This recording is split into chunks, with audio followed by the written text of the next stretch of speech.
Yun, dito na naman tayo. Check natin yung mga jet fighter natin, pinaronda natin.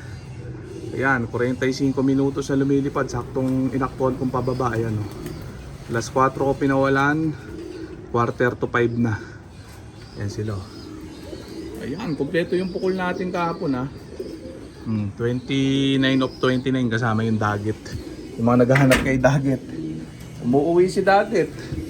Maayos. Ayan siya, yung puti yung singsing, eh. Ayan, oh. Ayan, siya lang naman ang puti singsing niya. Lahat yan, dilawang singsing. Ayun, oh. Ayun. Ayan na sila, naka-ready na. Painin muna natin sila matinding chicha nila. Racer Mix. The Wing Master. Check natin sila, ha. Ayan. Tatlong takal lang muna. Check natin. Hindi tayo nakapagpukul ngayon dahil na-busy. Sayang, maganda pa naman yung weather kanina. Kaso busy man tayo. Masubukan sa sunod na araw. Check natin, papasukin na muna natin itong mga ito. Baka mabalis pa na sila, grabe. Check natin yan, no? Tumututom na yung mga yan, no? Ayan. Ayan. Diba? Ayan. Ayan. Ayos naman. Kondisyones. Ayan yung iba. Papasukin muna natin lahat, ha? Ayan, yung mga tropa magtanong na para pagpalain na yung online ending natin. Linggo ang laban. May 10 slot pang available. Saglit na lang yun, puno na yun. Ayan, o, mag-message lang yung makahabol ng talpak. El Ganado, ha. Okay naman. Yan sila. Okay naman ang kondisyonan. Para sa akin, medyo regular. Angat ng konti sa regular. Yan, semi-peak. Semi-peak lang sa akin yung ganyan. Hindi pa top condition sa akin yung ganyang kain. Ayan, o. Sa mga nagtatanong. Yung iba ay kontento na sa ganyang kondisyonan. Ako hindi pa. Wala tayong magagawa. Simple lang yung mga supplement natin ngayon. Yan lang yung visa. Yan lang ang kayang ibigay ng supplement natin ngayon. Ayan. Ano lang yung mga yan. Semi-peak. Diba? Mamaya bibilangin ko kung ilan ang makakain nila. Sa iba, goods na goods na yung ganyan. Kaya lang iba kasi yung hanap ko, yung mga talaga naka-top condition. Talagang bomba sa kain.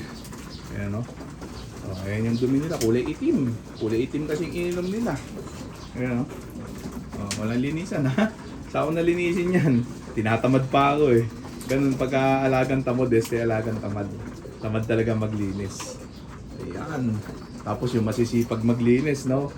Ubus na yung ibon. Yan sinasabi ko sa inyo.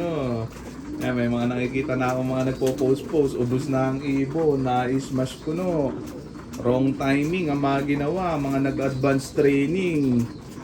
Ubod ng lilinis sa kulungan. Tapos may nalalaman pang makakapanggulang na daw sila dahil mag-advance training sila.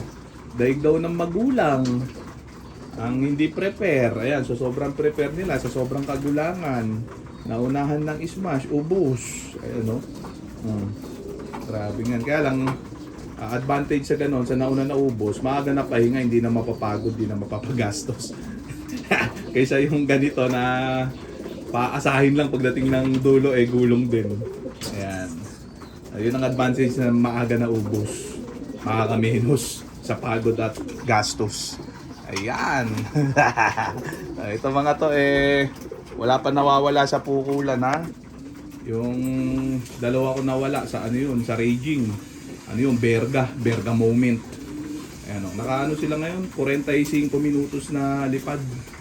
Sarili lipad, walang bugaw. Makulimliman naman kasi yung panahon kaya maning-mani sa kanila. Maganda yung tirik ang araw tapos makakaisang oras, 45 minutos ang oras. Yung talaga peak na peak pagka ganun. Ito saktuhan lang, tamang peak lang, semi-peak. Yan, hindi ko na sinasabing naka-top condition, ha. Saktuhan lang to. At hindi rin ako nagpapadiado. Ano yung totoo, yun yung pinapakita at sinasabi ko. Ayan, ha. Check natin. Kilala nyo naman ako pag naka-top condition ibon ko. Walang diha-dihado sa akin. Ubod ko ng yabang pagka ganun. Iniyayabang ko talaga pagka nakapit ang ibon. Kumpiyansa talaga ako. Pero sa ngayon Medyo lang. Ayan o. Tamang ano lang sila, tamang semi lang. Ayan ah. Ayan o, nagbubugbugan pa. Pang-apat na takal na yan. Kasi dapat makapitong takal sila. Nakakalima hanggang 6 na takal lang itong mga to, kaya semi-pick lang. Ayan, ganun. Ayan ah. Yun lang yung ano natin sa kanila, rate natin sa kanila. Yan yung kayang ibigay nung supplement. Ito yung itinuro sa akin na supplement ng kaibigan doktor. Okay naman kaysa naman dun sa mga ibang mga ginamit ko nakaraan. Mas angat to, semi-pick ang ibon. Hindi naman niya sinabing magtatap condition. Ang sabi niya kung ano yung nangyayari ngayon, yun din yung sinabi niya sa akin. Magaling talaga siya mag-analyze. Ayan, yan sa ngayon daw, yan yung maire-recommenda niyang supplement sa ibon na maayos-ayos. At tama nga. Ayan nga, wala tayong magagawa. Yung mga dati nating gamit hindi na maulit yung visa. Ayan. Check natin. Kaya ito talaga, pagkatyagaan natin to. Medyo okay naman kaysa sa iba. Ayan. Mabigan uli natin, palimang takal. Ano? Puro rhinestone na lang ang natira okay ito mga to Okay Okay. Ayan. Sana maka-6 na takal. Ano ubusulin nila yan? Bibigyan ko uli 1 takal. Okay pa yun, nagdadambulan pa Kalimang takal na yan. Kasi pagka 6 na takal, sagti 3.3 spoon per bird sila. Pagka 5 takal, 2.9 spoon per bird. Yun ang compute ko dyan. Kinukompute ko talaga yung kain. Napaka-importanting kinukompute yung kinakain ng ibon sa hapon. Then yung makikita kung gumagana yung supplement na ginagamit nyo o hindi. Pag lumalakas yung kain, gumagana, ibig sabihin. Pag unti nakakain, wale yun pag ganun. Minsan kasi akala nyo malakas kumain kasi mabibilis tumuka. Minsan ganun ang ibon, mabibilis tumuka pero mabilis mabusog. Mabilis din mabusog. Pag kinumpute nyo yung kain, onti, hindi nakakakota. Pangit yung ganun. Ayan o. Ito talagang inoobserbahan ko mabuti. Yung kain talaga nila, number 1 yan. Yung kain ng ibon. Yan talagang nag-aano dyan sa lahat. Overall nung kondisyonan nila na mga ginagawa mo sa kanila. Yung kain talaga, magdadala dyan. Pangkalahatan na yan. Kung sana makukondisyon, may daga o. Okay, kikain yung mga daga o. Takbo. Partida, may daga pa, di ba? Paubos na yung sanay sa daga yung mga yan. Hindi nila pinapansin.